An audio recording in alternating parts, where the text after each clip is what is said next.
Well, if there's one PlayStation 4 game I never expected to get a sequel, it's Knack.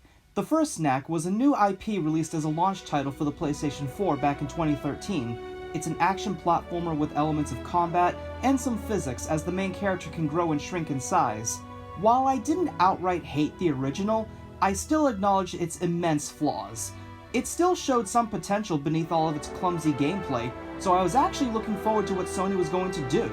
I'll start by saying that Knack 2 is infinitely better than the original, but it still maintains a lot of the same problems that the original had.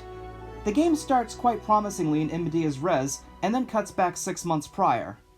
The story really begins when Lucas invites Ryder and Knack to come explore an ancient battleground, but this quickly turns bad as a legion of ancient robots comes back to life and proceeds to attack worldwide. Lucas contacts the professor to hopefully find a source of the trouble, so Professor Vargas invites them to a temple run by monks hoping to find an explanation. Along the way, there are plenty of fights, jumping around, and an eventual villain that I'm sure we all saw coming. The gameplay has significantly improved as Knack has more variety in his attacks along with some new unlockable abilities such as a grab, a long punch, and even some chained attacks. I actually felt like I stood a chance this time because he only had a few basic punches last time, and yeah, they blatantly make a joke about it here. It's hard to believe you saved the world. All you know are 3 punches and a kick. He can jump, too. Hey! Health now regenerates, thankfully, and the collectible gadget parts are distributed more fairly as I was actually able to assemble a few in my first playthrough. While there are still some unfair challenges and some quick-time segments, the gameplay is much more balanced, so it isn't as frustrating.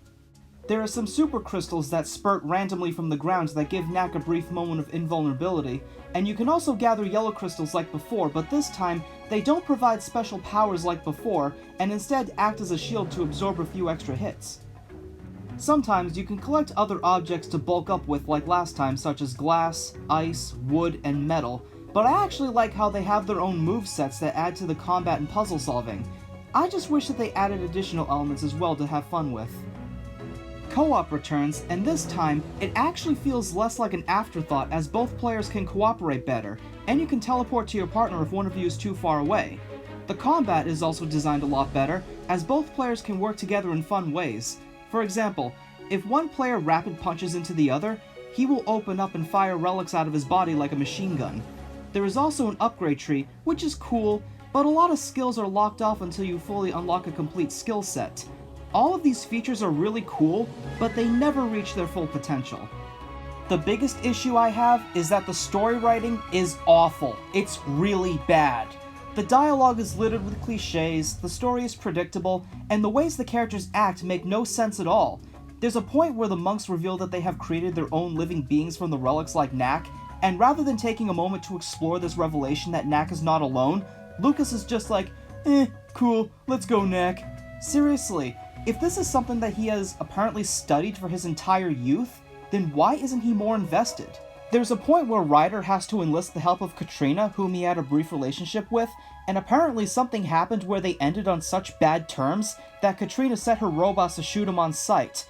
It would have been interesting to explore what had happened, and even though there are plenty of times to have that conversation, we never learn anything about them.